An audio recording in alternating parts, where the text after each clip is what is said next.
Hello Chestnut class, welcome back for our next instalment of the Finn family Moomintroll. Hope you enjoy it. This is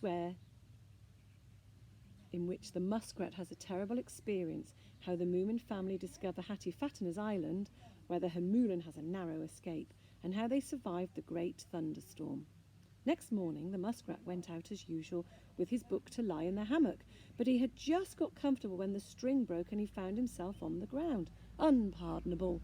exclaimed the muskrat, unwinding the rug from his legs. "Oh dear," said Moomin Papa, who was watering his tobacco plants. "I hope you didn't hurt yourself." "It isn't that," replied the muskrat gloomily, sucking his moustache. "The earth can crack and fire come down from heaven for all I care. That sort of thing doesn't disturb me, but I do not like to be put into a ridiculous situation." "It isn't dignified for a philosopher." "But I'm the only one who saw it happen," protested Moomin Papa. "That's bad enough," replied the muskrat. "You will remember all that I've been exposed to in your house. Last year, for example, a comet fell on us. It was nothing, but as you perhaps remember, I sat on your wife's chocolate shape. It was the deepest insult to my dignity, and sometimes your guests put hairbrushes in my bed, a particularly stupid joke, not to mention your son Moomintroll." I know," interrupted Moomin Papa miserably, "but there's no peace in this house, and sometimes string wears out with the years, you know." "It must not," said the muskrat. "If I had killed myself, of course, it wouldn't have mattered, but imagine your young persons had seen me. Now, however, I intend to retire to a deserted spot and live a life of loneliness and peace, giving up everything. I've made up my mind once and for all." Moomin Papa was impressed. "Oh," he said, "where will you go?" "To the cave," said the muskrat. "Nobody can interrupt my thoughts with stupid jokes there. You may bring me food twice a day, but not before 10 o'clock.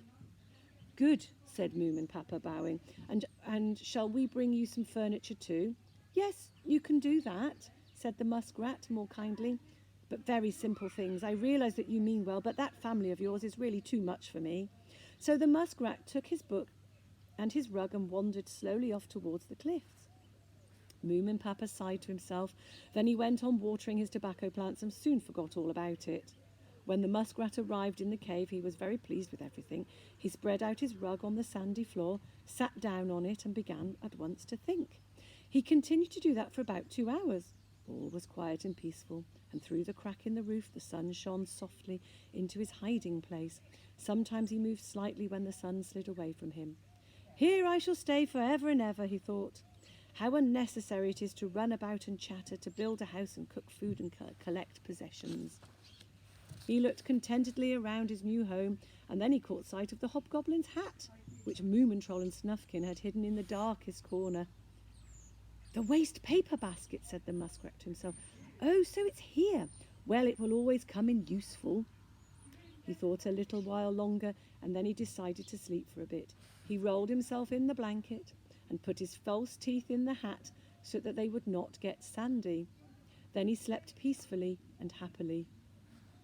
Oh, I wonder what's going to happen to those false teeth in the hat.